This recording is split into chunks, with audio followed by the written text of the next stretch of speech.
So ఇప్పుడు మనం HMPV గురించి మొత్తం తెలుసుకున్నాం కదండి. కానీ ఇక్కడ మనం ఒక విషయాన్ని మాత్రం దృష్టిలో పెట్టుకోవాలి. అదేమిటంటే ఏ వైరస్ అయినా ముందుగా చెప్పుకున్నట్లే తన జన్యు పదార్థాన్ని మార్చుకొని ఒక కొత్త తరం బలాన్ని పొందవచ్చు. సో ఈ వైరస్ కూడా అటువంటి బలాన్ని పొంది ఉండవచ్చు. సో అందుకని మనం భయపడాల్సిన అవసరం లేదు, కానీ అజాగ్రత్తగా ఏమరపాటుగా మాత్రం ఉండకూడదు. సో అందుకని ఇప్పుడు నేను చెప్పే ఈ 3 సూత్రాలను, ఈ త్రిసూత్రాలను కానీ మనం పాటిస్తే మనం ఆరోగ్యంగా ఉండవచ్చు. ఒకటి ఏమిటంటే ఏ జబ్బుకైనా prevention is better than cure. అది రాకుండా చూసుకోవడం బెటర్. సో ఈ డిసీజెస్కి మనం తీసుకోవాల్సిన జాగ్రత్త ఏంటంటే మాస్క్ కంపల్సరీ.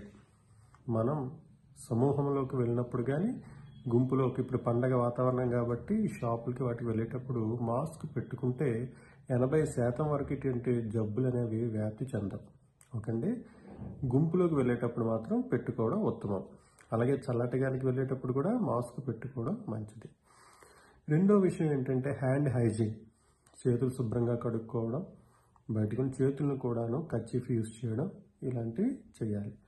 అతి ముఖ్యంగా సామాజిక బాధ్యత తీసుకొని జలుబు ఉన్నవారు కానీ, రెస్పిరేటరీ ట్రాక్ ఇన్ఫెక్షన్స్ ఉన్నవారు కానీ కర్చీఫ్ని యూజ్ చేయడం, కొద్దిగా చేతులు కడుక్కోవడం, మాస్క్ పెట్టుకోవడం, ఇంకా ఇబ్బంది ఎక్కువగా ఉంటే ఇంటి దగ్గర రెస్ట్ తీసుకోవడం అనేది చాలా మంచిది. ఓకే అండి. ఇది 1. సెకండ్ వన్ ఏంటంటే ఒకవేళ ఎటువంటి డిసీజ్ వచ్చినా దాన్ని భయపడకుండా అబ్జర్వ్ చేయాలి. ఒకవేళ మీకు 2-3 డేస్ అయింది, విపరీతమైన జలుబు దగ్గు ఉన్నాయి, తగ్గట్లేదు, ఛాతిలో నొప్పిలాగా ఆయాసం వస్తుంది, వెంటనే దగ్గరలో ఉన్న పల్మనాలజిస్ట్ని, డాక్టర్ని కలవాలి. ఒకవేళ మీ దగ్గరలో ఛాతి వైద్య నిపుణులు లేకపోతే దగ్గరలో ఫిజిషియన్ అయినా మనం కలవాల్సి ఉంటుంది. సో ఆ విధంగా మన యొక్క జబ్బు తీవ్రత ఎక్కువ ఉందంటే డాక్టర్ని సంప్రదించడానికి లేట్ చేయకూడదు, ఆలస్యం అనేది మనం చేయకూడదు. థర్డ్ వన్ ఏంటంటే అనవసరమైన అపోహలు, అనవసరమైన వార్తలు, మెసేజ్లు చూసి కంగారు పడిపోవద్దు. మనం కంగారు పడకూడదు. ఎప్పుడు కూడాను ప్రతి దేశానికి కూడాను ఒక డిసీజ్ కంట్రోల్ బోర్డ్స్ ఉంటాయి. ఆ డిసీజ్ కంట్రోల్ బోర్డ్స్ అనేవి వేరే దేశంలో ఏవైనా కొత్త వైరస్లు వచ్చినా, ఏవైనా డిసీజెస్ వచ్చినా ఇక్కడ మనకు ఒక గైడ్ లైన్స్ అంటే కొన్ని ప్రాథమిక సూత్రాలని మనకి చెప్తారు. వాటిని మనం ఫాలో అయితే సరిపోతుంది. సో అలాంటి ఇబ్బంది ఏం వస్తుంది అంటే మనకి మన గవర్నమెంట్ కానీ, మన ఆరోగ్య శాఖ కానీ వీళ్ళందరూ కూడాను మనకు కొన్ని గైడ్ లైన్స్, సూత్రాలు చెప్తారు. సో అందుకని మీరు ఎటువంటి కంగారు కూడా పడాల్సిన అవసరం లేదు.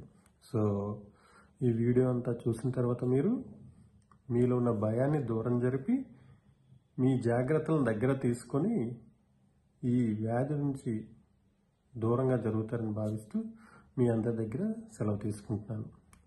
సో నేను మీ చంద్రశేఖర్ గురుగుబెల్లి, ఛాతీ మరియు ఊపిరితిత్తుల వైద్య నిపుణుని, ఊపిరి చెస్ట్ హాస్పిటల్, శ్రీకాకుళం. సర్వే జన సుగుణ భవంతు. నమస్కారం.